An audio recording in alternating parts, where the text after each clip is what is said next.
Hi, I'm Lynette and welcome to my channel. Today I'm going to be showing you a tutorial on this look right here, this blue denim look I'm calling it. And I achieved it using my Viseart Grande Pro Volume 3 palette. Now I picked this up and this is the first time I'm doing a complete look with it on camera. And today I decided to dabble in the blue row, and I used every shadow in this row and was very surprised. I don't know why, I'm not new to Viseart matte eyeshadows. This shade right here, I was not ready. I was not ready. I did not use a white base and it went on uber pigmented, which is again, not surprising because Viseart, in my opinion, in my humble opinion, has one of the best matte eyeshadow formulas on the market. So yeah, I got to use these blues today. I created this look, and if you would like to see how I did it using the Viseart Grande Pro Volume 3 palette, then keep on watching. People ask me, are the Viseart eyeshadows really that good? What makes them so special? I think this tutorial is going to answer that question for you. I'm starting off here with the darkest blue in the palette. And do I really need to say anything? I mean, look at this. Look at the pigmentation. Look at how deep and dark this shade is. Look at how with just a couple of pats, look at that opacity. Now watch this blend.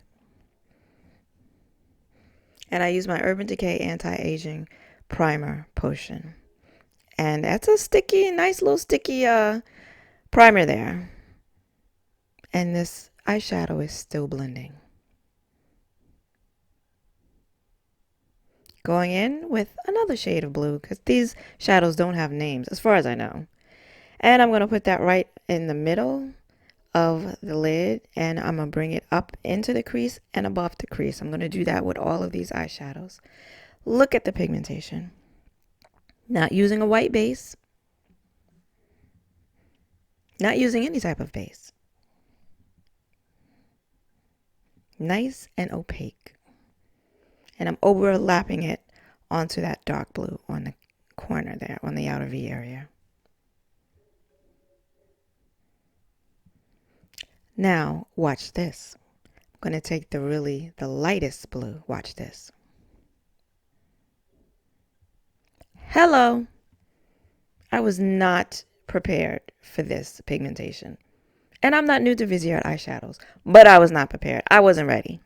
I wasn't ready. Look at that. And that's once in the pan. And there was no need for me to go over it. I don't know why I went over it again, because there was no need. So the contrast between these two shades here, the one on the middle and this shade that I'm applying right now, is so stark. Of course, I got to go back in with the lid with that middle shade because, I mean, that icy blue shade just knocked it right out of the water. So the contrast between these is so much so that I really needed to put a color like between the two that was not as light and maybe a little lighter than the one on the middle, but not as light as the one on the inner corner, so that these two would blend a little better together. So that's what I did here by taking this eyeshadow. But honestly, I just got lazy at this point. I didn't want to have to go back in between these three shades and make sure that they blended well together, and so I just stopped. But if you wanted to do something like this or replicate this, for instance, I would say don't stop. Use that shade between that really light shade and the middle shade, because here I'm trying to do it a little bit so that they blend a little better together, and they're not so stark against one another. And then I just took that same shade and blended out the edges of this eyeshadow. Although I like this look, I liked this harsh edge, circular edge around it, but of course it does look better once you blend out the edges because it looks more seamless And then back in with that blue. This blue, oh, I wanted to use this blue so bad. And it did not disappoint me at all. It lived up to my every fantasy. Love, love, love. These shadows, so easy to work with. And I have thus found that to be the case with all of the matte eyeshadows from Viseart that I've tried. Haven't tried their metallic formula yet. This is the NYX Blame It on Midnight eyeshadow. You see it in just about every tutorial. And I'm just going to use that as my underbrow highlight. And again, to just blend out that those shades right there in the crease.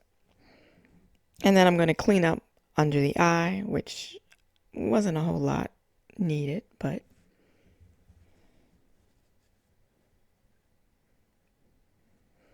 now I'm applying the Maybelline Infallible Longwear Eye Pencil. This is in the color Cobalt Blue.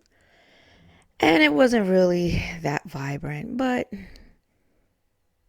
it was good enough, I suppose. I'm applying that into the waterline because we're keeping this blue denim look going. We're going all the way with this blue denim. This reminds me of those jeans in the 70s that had the 2 and 3 different tones. Do y'all remember those? Or am I really aging myself? And then I'm going back in with that shade and a Sigma, I think this is an E30 pencil brush, and I'm just going to blend that onto the lower lash line.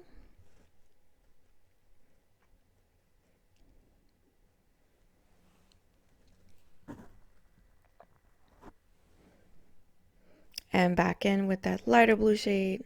All of these shades, these blues are just really nice. They all work really well together. They're just really nice. I mean, there's no more to say about it. So I'm gonna shut up. And I took that lightest blue shade because I wanted to keep this an all matte look. And this is the completed blue denim look. I used my Kiss Faux Mink lashes in the style Little Black Dress.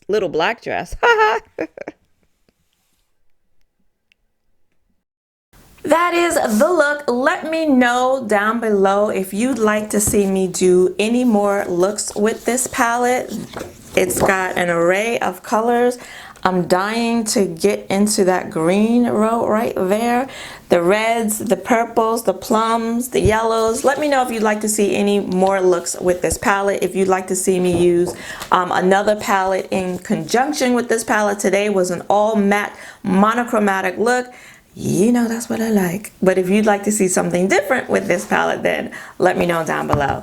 If you liked this video, found it useful in any way, then please give it a like and consider subscribing, because I do makeup tutorials, hauls, swatches, and reviews here on my channel every Saturday. I want to thank you for joining me today. I hope to see you again next week. Until then, bye-bye.